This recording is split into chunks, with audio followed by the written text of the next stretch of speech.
Ahora les quiero mostrar cómo hacer cortes de azulejos con los cortantes de vidrio. Tienen estos tipo lápiz, estos anatómicos, hay varios modelos y varias calidades también. Como les decía, tienen una ruedita de vidia en la punta que es para marcar el azulejo, marcar el esmalte vítreo y después separarlo con alguna otra herramienta. Ambos modelos tienen un tanquecito para colocar el lubricante. A mí sinceramente me queda más cómodo, más práctico colocar un pedacito de esponja en un frasquito e ir recargando cada tanto el lubricante cuando lo voy a utilizar.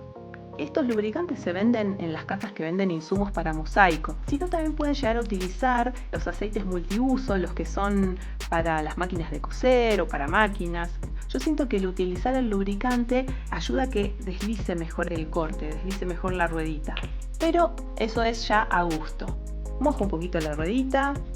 Este tipo de cortante lo puedo agarrar tipo lápiz, ¿sí? O yo me acostumbré a agarrarlo así, ¿sí? Y hago fuerza hacia abajo. Tampoco es que tengo que hacer demasiada fuerza, pero suficiente para que se marque el corte. Como verán, tiene un jueguito que cuando yo presiono hacia abajo sobre el azulejo, tiene ese topecito y ahí empiezo a deslizar. Entonces me voy a colocar perpendicular al azulejo, bien vertical, ¿sí? No, ni para adelante ni para atrás, vertical. No hace falta que empiece del borde, o sea, unos milímetros adentro, y tampoco hace falta que termine también al borde, sino que unos milímetros adentro. Y no tengo que dejar que la herramienta se caiga. Muchas veces me ayudo colocando un dedo, ¿sí? Tanto en este extremo como en el otro para que no se caiga. Presiono hacia abajo, bien perpendicular, y van a ver el ruidito característico.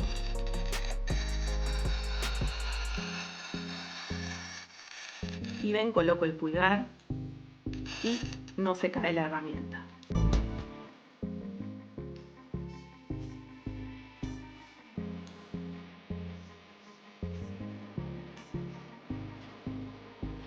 Este otro lo abrazo, ¿sí? Con la mano, y es más cómodo ir hacia adelante. Eso váyanlo probando según el modelo que tengan. Entonces, lo mismo, no hace falta que empiece del borde y sí perpendicular la ruedita y voy, pero hacia adelante. Y que no se caiga, ¿sí?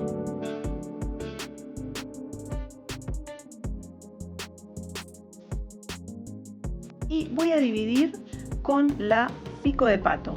Tiene una pequeña curvita y tiene un tornillo. Entonces el tornillo va hacia arriba y vamos a ingresar la pinza. No hace falta que vaya hacia el tope, ¿no? Me voy a colocar con la pinza, tornillo hacia arriba y en dirección al corte que marqué. Con la otra mano sostengo, ¿sí? Y voy a separar.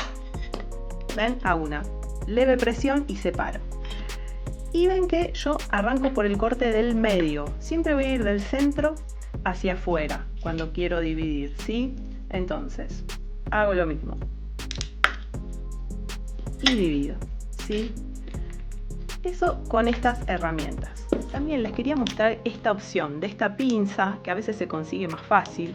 Tiene también ruedita de vidia y también esta parte para separar el corte, ¿sí? Entonces también lo voy a mojar un poquito y voy a ir hacia adelante, ¿sí? Con la ruedita, que no caiga, tampoco no hace falta. Y ven que tiene esta curvita así. Esta parte la voy a apoyar abajo del corte y en dirección, ¿sí? ¿Ven? Entonces con la otra mano sostengo en dirección del corte, ¿sí? Y separo. También podemos hacer curvas. En principio les recomendaría que no las hagan muy pronunciadas.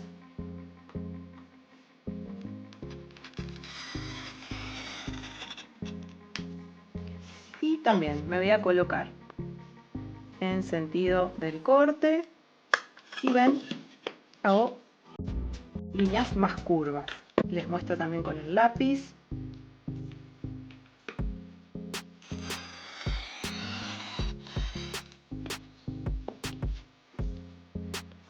Y separo. Vamos ahora con la separadora de azulejos.